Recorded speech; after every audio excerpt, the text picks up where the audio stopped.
Umfang meintra mútugreiðslna Samherja í Namibíu var tvöfalt meira en áður var talið, eða tæpir 3 milljarðar króna. Þetta er niðurstaða embættis héraðssaksóknara. Framkvæmdastjórn Evrópusambandsins leggur til að Ísland og Noregur verði ekki undanskilin verndaraðgerðum vegna kísilmálms. Utanríkisráðherra segir það mikil vonbrigði. Bandaríkjaher hefur sent stærsta flugmóðurskip heims í átt að Venesúela þar sem fyrir eru nokkur bandarísk herskip. Spenna milli ríkjanna hefur stigmagnast. Fólk með fötlun bindur vonir við að lífskjör þess batni eftir að Alþingi lögfesti samning Sameinuðu þjóðanna réttindi þess í dag. 18 ár eru síðan íslensk stjórnvöld undirrituðu samninginn. Kennarar eru orðnir langþreyttir á að geta ekki nefnt tölurnar 6 og 7 án þess að nemendur hrópi 6, 7. Krakkarnir segja enga merkingu á bakvið þetta, aðra en að þetta sé fyndið. 6, 7!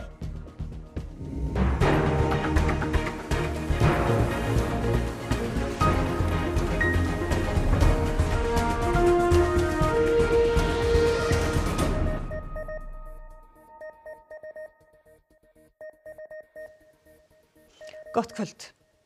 Meintar mútugreiðslur Samherja til namibískra áhrifamanna voru umtalsvert hærri en áður var talið. Þetta er niðurstaða rannsóknar embættis héraðssaksóknara. Í umfjöllun Kveiks fyrir 6 árum voru hinar meintu mútugreiðslur sagðar nema jafnvirði 1,5 milljarðs króna á árunum 2012 til 2019. Við rannsókn málsins komu fleiri og hærri greiðslur í ljós. Umfang meintra mútugreiðslna Samherja er talið tvöfalt meira, eða jafnvirði hátt í 3 milljarða króna á sama árabili.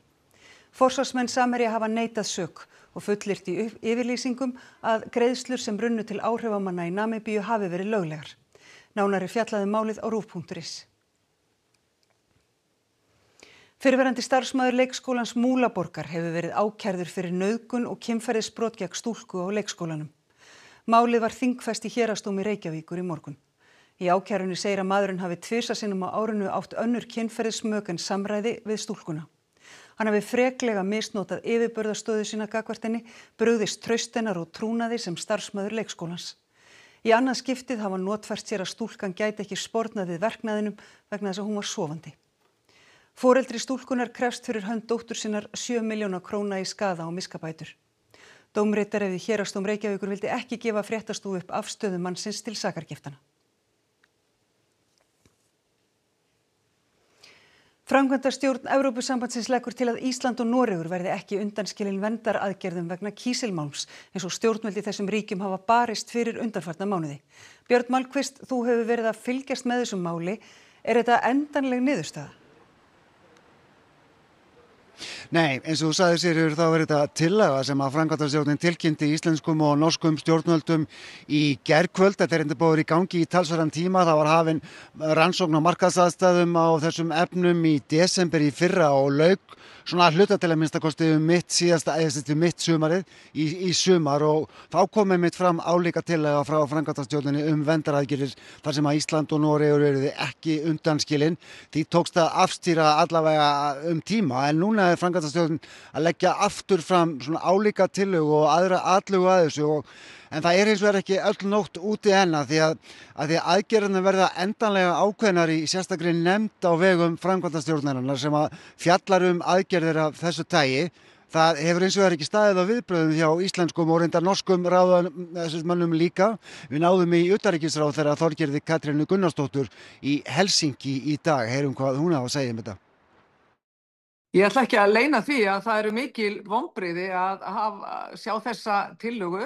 Ég tel hana ekki vera í anda EES-samningsins, það er mín skoðun, en það lá líka ljóst fyrir að þetta gæti hugsanlega orðin tillagan. Þetta er ekki endanleg niðurstaða og þar til þetta er orðið endanlegt að þá munum við að sjálfsögðu halda áfram okkar öflugu hagsmunagæslu. Við erum búin að vera í miklu samskiptu við bæði framkvæmdastjóra Evrópusambandsins en ekki síður meðal annars bæði ég við mína kollega og forsætisráðherra við sína kollega við aðildarlöndin. En Björn, hvenær verður endanleg ákvörðun þetta tekin? Það búist við að þessi sérstaka nefnd á vegum framkvæmdastjórnarinnar fundi á föstudaginn. Þar sitja einmitt fulltrúar aðildarríkjanna eins og Þorgerður verið að vísa til og núna áðan og það þess vegna sem að hagsmunagæsla íslenskra og norskra stjórnvalda sem að vissulega hefur staðið á undanförnum vikum og mánuðum og verið mjög einbeitt meðal annars á leiðtogastiginu, þá heldur hún áfram næstu dægrin gagnvart aðildarríkjunum sem að eiga fulltrúa því að það þarf aukin meirihluta í þessari nefnd til þess að koma þessum aðgerðum á koppinn og að ákveða hvort að Noregur og Ísland verði, eigum að segja, fyrir innan eða utan. Af hverju skiptir þetta máli? Sko, þessar aðgerðir í sjálfu sér eru kannski ekkert mjög stórar en það skipta máli í samhenginu í því samhengi hvernig Evrópusambandið lítur á stöðu Íslands, Noregs og að vissulega Liechtenstein líka gagnvart innri markanum og stöðu þessara ríkja á innri markanum sem einmitt málstæðurinn sem að íslensk stjórnvöld hafa verið að leggja áherslu á undanförnum vikum og mánuðum. Við erum líka að horfa upp á mjög mikla og meiri áherslu á verndaraðgerðir ekki bara hjá Evrópusambandinu heldur líka hjá Bandaríkjunum og Kína, þessum stóru viðskiptablokkum í heiminum. Það aukin krafa aðildarríkjana á framkvæmdastjórnina í Brussel að vernda betur hagsmuni aðildarríkjana og iðnaði í þessum ríkjum. Þetta ein birtingamyndin á því. Þessi mál og staða EES-ríkjana gagnvart ESB verður einmitt rætt á fundi EES-ráðsins sem verður hérna í Brussel í næstu viku. Hingað kemur Þorgerður Katrín Gunnarsdóttir, utanríkisráðherra, og situr fundinn ásamt utanríkisráðherrum Noregs og Liechtenstein og hittir einmitt framkvæmdastjóra utanríkisviðskipta hjá Evrópusambandinu og það má búast við að þetta mál, hvernig sem það fer á föstudaginn eða síðar, verði aðal umræðuefnið á þessum fundi. Akkurat, takk fyrir það. Björn Malmquist, þú stendur vaktina fyrir okkur þarna úti. Takk. En velkomin Sigríður Mogensen, þú ert sviðsstjóri iðnaðar og hugverkasviðs Samtaka iðnaðarins. Þessi tillaga, ef hún verður að veruleika, hvaða áhrif hefur hún á íslensk og norsk fyrirtæki? Þetta er auðvitað gríðarlega alvarleg staða vegna þess að við íslensk og norsk fyrirtæki og Ísland og Noregur gangast undir ákveðna kröfur og regluverk sem við innleiðum í gegnum EES-samninginn, meðal annars til þess að hafa aðgengi að markaðinum og fullan aðgang að markaðinum á þessu sviði og að okkar mati þá brýtur þetta í bága við svona grundvalla prinsip EES-samningsins. Varðandi áhrif á einstök fyrirtæki þá það kannski ekki stóra máli, það er verið að skoða ýmsar útfærslur í þessu samhengi og utanríkisráðherra hefur talað og atvinnuvegaráðherra plan A og plan B. Við segjum að bæði plan A er auðvitað mjög gott og það er að Ísland og Noregur séu inn í hlýjunni og innan þessara verndarráðstafana, það er að segja að við njótum góðs af þeim líkt og hinn Evrópuríkin, ESB-ríkin sem við teljum að við eigum að gera. Plan B snýst svo að útfærslan verði ekki skaðleg íslenskum og norskum hagsmunum en í grunninn snýst þetta aðgengi Íslands að Evrópumörkuðum í gegnum EES-samninginn og þar stendur hnífurinn í kúnni og það er það sem við höfum áhyggjur af og fordæmisgildi þess fyrir aðrar vörur og aðra Evrópumarkaði. En þessi tillaga, hvað segir hún stöðu Íslands á innri markaði? Eins og ég segi, þá þetta fordæmalaust og þið mjög slæmt fordæmi inn í framtíðina. Það auðvitað í gangi tollastríð í heiminum eins og við þekkjum. Við höfum haft talsverðar áhyggjur af því frá því að Trump var kjörinn Bandaríkjaforseti, vitandi hans svona yfirlýsingar áður en hann var kjörinn og höfum verið að róa öllum árum að því að brýna íslensk stjórnvöld og bara þau hafa tekið mjög vel í það og staðið sig mjög vel í sinni hagsmunagæslu og það má sannlega taka það fram. Eitt megin hlutverk íslenskra stjórnvalda núna í þessari alþjóða hagsmunagæslu að gæta að því að íslensk fyrirtæki hafi aðgang að erlendum mörkuðum enda byggjum við öll okkar lífskjör á útflutningi. Þannig að það er nefnt að segja til nákvæmlega áhrif á til dæmis Elkem á Íslandi eða önnur íslensk fyrirtæki en við höfum fyrst og fremst áhyggjur af stóru myndinni í þessu samhengi og stöðu Íslands eins og þú segir á innri markaðinum og þetta væri algjörlega myndi rjúfa þetta traust sem á innri markaðinum gagnvart regluverki og aðgengi að markaðinum. Akkurat, takk fyrir að koma hingað til okkar myndir, Sigríður Mogensen. Þá að öðru. Sjóher Bandaríkjanna hefur sent stærsta flugmóðurskip sitt í átt að Venesúela og spenna í samskiptum ríkjanna stigmagnast. Bandaríkjaher hefur varpað sprengjum á yfir 20 báta síðustu vikur og sakað áhafnir að smygla fíkniefnum. Yfirvöld í Venesúela tilkynntu í dag mikinn hernaðarlegan viðbúnað á sjó, í lofti og á jörðu niðri vegna hernaðaraðgerða Bandaríkjanna úti fyrir ströndum landsins. Bandaríkjaher hefur varpað sprengjum á 20 fiskibáta frá Venesúela á alþjóðlegu hafsvæði síðan í september og drepið 76 hið minnsta. Yfirvöld í Bandaríkjunum hafa lýst því yfir án þess að leggja fram sannanir að þetta hafi verið gert af því að borð hafi verið fíkniefni sem ætlunin var að smygla til Bandaríkjanna. Aðstandendur mannanna segja þá hafa verið á veiðum. Queremos respuesta de que nos digan qué pasó con él, que se haga justicia porque igual ellos no tienen derecho, para eso existe la ley, para eso, o sea, ¿por qué no lo cogen en vez de matarlo? Mannréttindasamtök hafa lýst árásunum sem aftökum án dóms og laga. Ahora, con esa presencia militar, bajo el pretexto de que Venezuela es uno de los principales narcotraficantes del mundo, entonces, obviamente, aquí muchísimos de los venezolanos estamos claros que ellos no vienen por buscar de parar el tráfico de droga. Óöld hefur ríkt í Venesúela síðustu ár og talið að á 800 milljón manna hafi flúið. Stjórnvöld í Bandaríkjunum saka Nicolás Maduro, forseta landsins, að vera leiðtoga glæpahóps sem smyglar fíkniefnum. Þeim ásökunum neitar hann.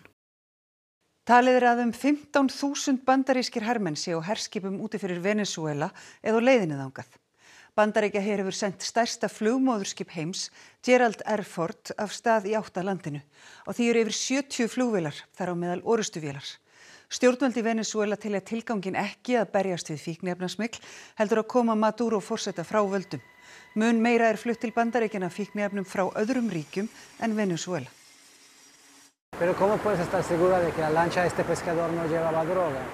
Yo no puedo estar segura ni Donald Trump tampoco.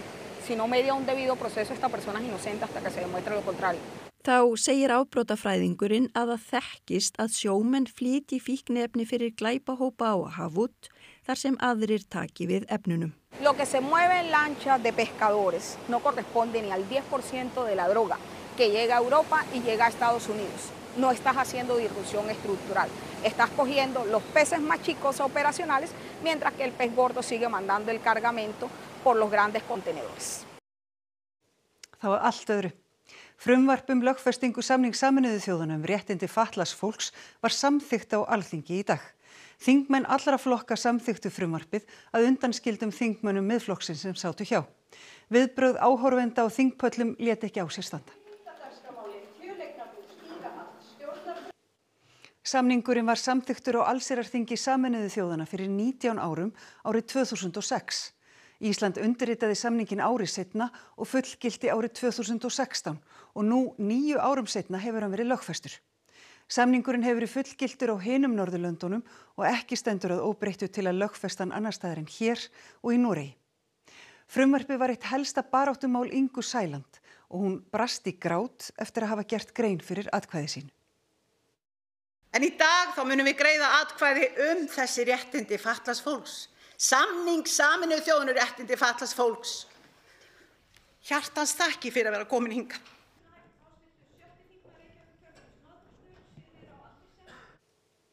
Maður sem lamaðist í slysi fyrir 22 árum bindur vonir við að lögfesting samningsins á Íslandi verði hvatning fyrir önnur lönd til að lögbinda hann.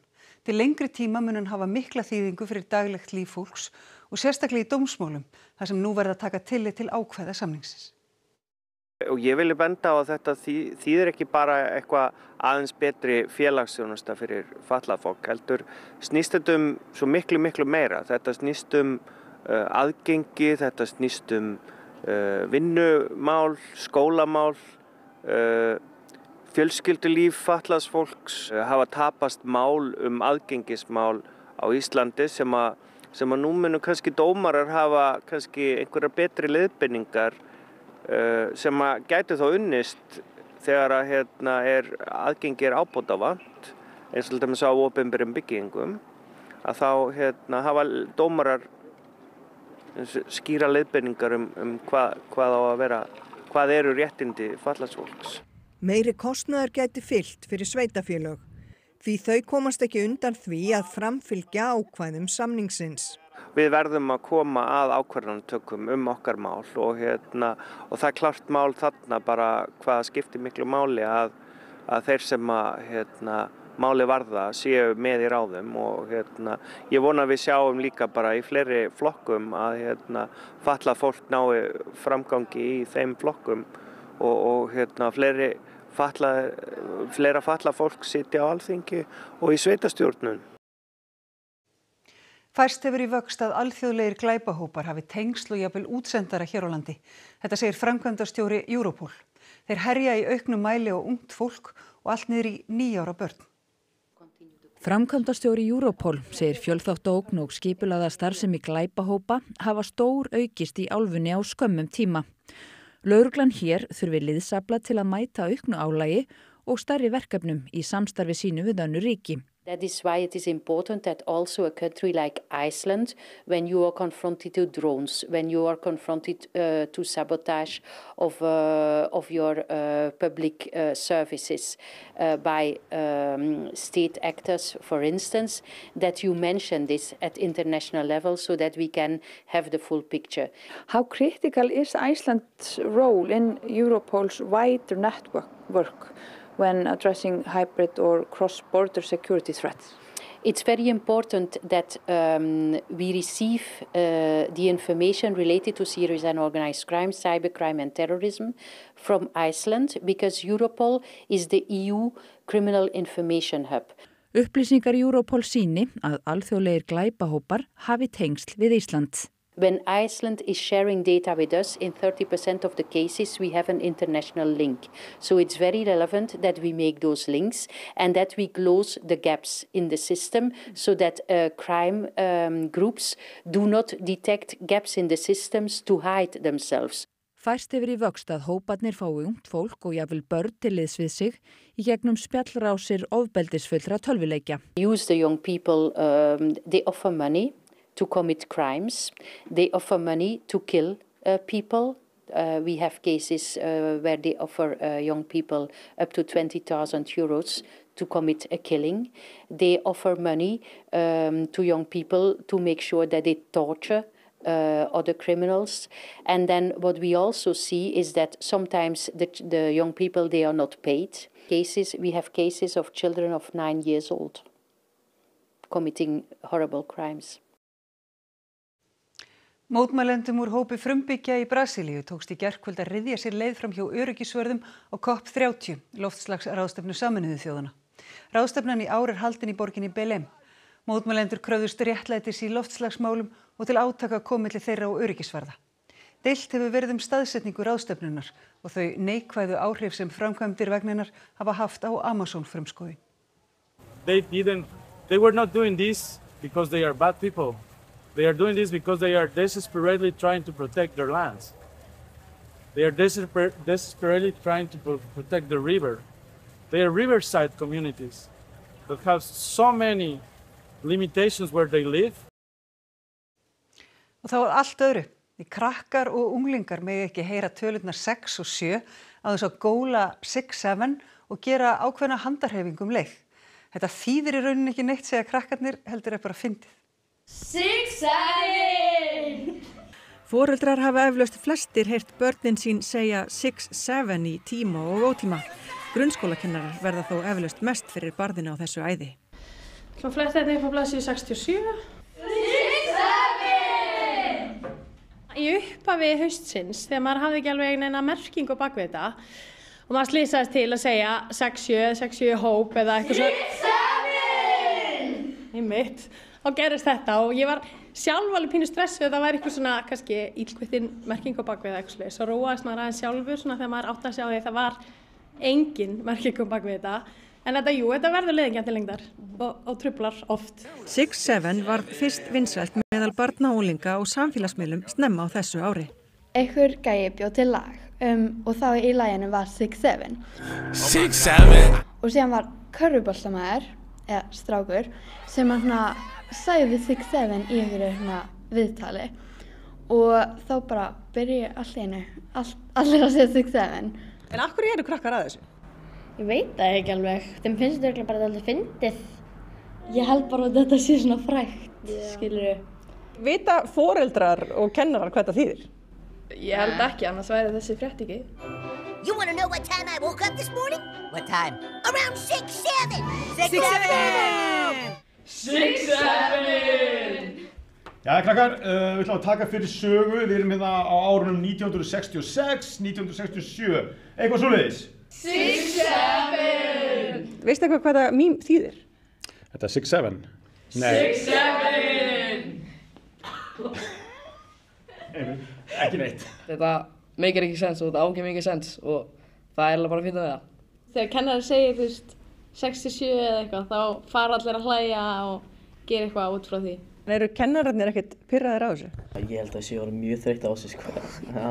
Ég held að sé orðið smá þreytt á þessu, við erum búin að segja þetta svolítið mikið. Og er eitthvað svona nýtt að koma í staðinn fyrir þetta? Já, það er fólk byrjað að gera eitthvað 41 og 34 og 22 og eitthvað. Það er 41 og svo 22 og svo náttúrulega all 6, 7 hérna. Up high, down low, up in heaven, 6, 7. Sebastian Óli Guðmundsson, þú ert samfélagsmiðla fréttamaður hérna á RÚV. Svo krakkarnir segja, þau veit ekki alveg hvað þetta þýðir. Veist þú það? Já, nokkri krakkarnir höfðu nú bara hárrétt fyrir sér þarna því að þetta þýðir í rauninni bara ekki neitt. Það er engin meining á bak við þetta.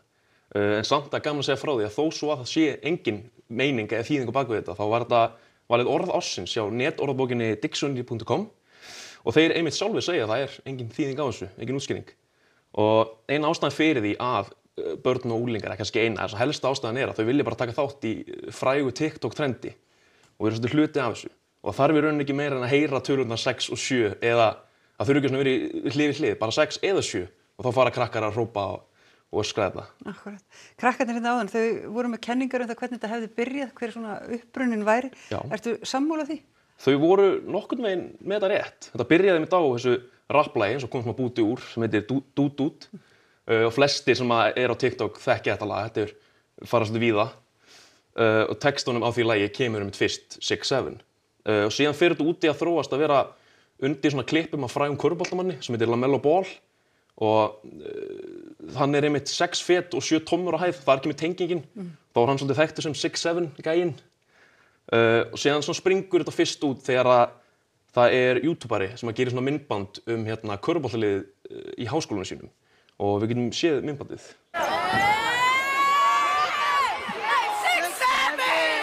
Þarna byrjar einmitt handarhreyfingin. Og nær frasinn þá svona hápunkti eftir þetta myndband? Í rauninni ekki þarna, en hann nær miklum vinsældum þarna. Þegar þetta hérna myndband kemur út, þá fara vinsældina þvílíkt bara að springa. En þetta nær mestum hápunkti þegar hérna, skólandi byrja eftir september. Þá fara allir krakkarnir að segja þetta við kennarar eins og kennararnir í klippinu sögðu. Þeir eru svolítið þreyttir á þessu. Já, ég vildi ekki vera stærðfræðikennari þessar Nei, alls ekki. En svona að lokum þá er frasin eða jarmi svolítið svona minka núna, hann er smá að deyja út og það kemur svona ekki óvart að það myndi bara deyja alfarið út núna fyrst að við erum að fjalla þetta hérna á RÚV. Akkurat, það er einmitt aldrei þannig. Þá býðum við bara eftir næstu tíma. Kæra þakki fyrir þetta, Sebastian. Þá að öðru, því sagnahátíðin Iceland Noir hefst í kvöld í 12. sinn. Alma Ómarsdóttir fréttamaður er í opnunarhófinu á vinnustofu Kjarvals í miðbænum. Alma, hvað ber hæst á hátíðinni í ár? Já, hérna á vinnustofu Kjarvals að þá eru ýmsir fyrirmenn, ekki bara úr heimi rithöfunda, heldur einnig þáttagerðarmanna, kvikmyndagerðarmanna, en þau eru hérna hjá mér forsprakkar hátíðarinnar, Yrsa Sigurðardóttir og Ragnar Jónasson. Já, svona, hvað þýðingu hefur þessi hátíð? Hún hefur töluverða þýðingu. Þetta er 4 daga hátíð með viðburðum frá morgni til kvölds með rithöfundum og fulltrúum leikins menningarefnis. Það má eiginlega segja við séum svona kannski eins og bara Iceland Airways fyrir lesendur, eitthvað svoleiðis. En hvað svona ber hæst í ár, Ragnar? Það er nú kannski hægt að segja að það er Game of Thrones. Við erum með George R.R. Martin sem að skapaði þær bækur og einn af leikurunum úr seríunni sem heitir Will Tudor og þeir verða á sviði á föstudags- og laugardagskvöld og svo erum við með framleiðendur og leikstjóra Squid Game og allskyns rithöfunda. Það er Andri Snær og það er Colm Tobin frá Írlandi, Siri Hustvedt, fleiri og fleiri. Þannig að Lena Ólín, Lasse Hallström, það er nóg að gera og ég vil bara hvetja fólk til þess að koma og vera með okkur og fá sér miða sem gildir bara yfir alla hátíðina eins og Yrsa segir, eins og Airwaves. Það geta bara mætt á bókmenntaviðburði alla helgina frá miðvikudegi til laugardags. Einmitt, hvað getur svona almenningur tekið með sér frá þessari hátíð? Sko þetta svolítið, þú kynnist höfundum kannski sem þú er ekki lesið en langar að lesa eftir að hafa heyrt þá tala og það getur kannski flesti lesið bækur þessara höfunda en þarna færðu að heyra hvað býr að baki bókinni, hvernig lengur hugmyndina, hvers konar manneskja þetta og þetta bara alveg rosalega skemmtilegi viðburðir þannig að fyrir utan að almenna gleðilega skemmtun og þá lappar út með langan lista bókum sem þið langar að lesa. Takk fyrir þetta Yrsa og Ragnar. Já, þá það kannski bara að fara að grípa sér bók í hönd og fara að lesa en við segjum þessu lokið hérna frá vinnustofu Kjarvals. Takk fyrir það, Alma. Þá hingað til þín, Bergsteinn, hvað bjóðuð upp á í Kastljósi í kvöld? Við ætlum að tala stýrivexti. Næsta vaxtaákvörðun eftir slétta viku og Hagdeildir bankana að spá að þeir verði óbreyttir en samtök iðnaðarins voru að vinna greiningu þar sem niðurstaðan svo að Seðlabankinn þurfi að lækka vexti núna svona í ljósi áfalla síðustu vikna ef hagkerfið á ekki að kólna of hratt. Við ætlum að ræða við Ingólf Bender, hagfræðingi hjá samtökum iðnaðarins þessa greiningu en svo hittum við líka ungan leikara sem bjó hríð í Japan og gerir þeirri ævintýralegu reynslu skil í nýju leikriti. Akkurat, takk fyrir það, við setjum límdu skjáin. Takk fyrir það, Bergsteinn. Þá að veðri.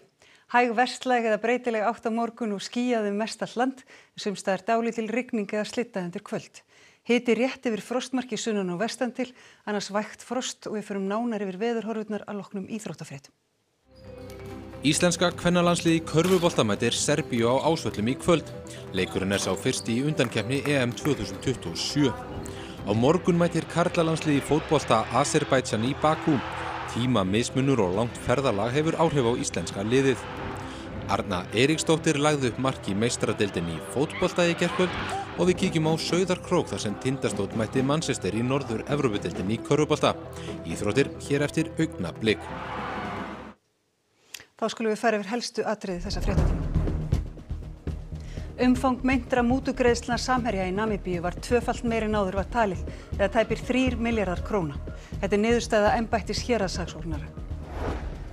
Framkvæmdastjórn Evrópusambandsins leggur til að Ísland og Noregur verði ekki undanskilin vernduraraðgerðum vegna kísilmáls. Utanríkisráðherra segir það mikil vonbrigði.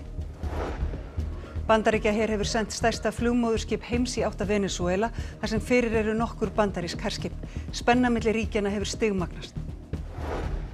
Fatlað fólk bindur vonir við að lífskjör þess batni mjög eftir að Alþingi lögfesti samning Sameinuðu þjóðanna réttindi þeirra í dag. 18 ár eru frá því að íslensk stjórnvöld undirrituðu samninginn. Kennarar eru orðnir langþreyttir á að geta ekki nefnt tölurnar 6 og 7 á þess að nemendur hrópi 6-7. Krakkarnir segja enga merkingu á bakvið þetta aðrir en að þetta sé fyndið. 6-7! Næstu fréttir verða sagðar í útvarpinu klukkan 10 í kvöld og vefurinn RÚV.is uppfærður allan sólarhringinn. Þessum fréttatíma er lokið, verið sæl.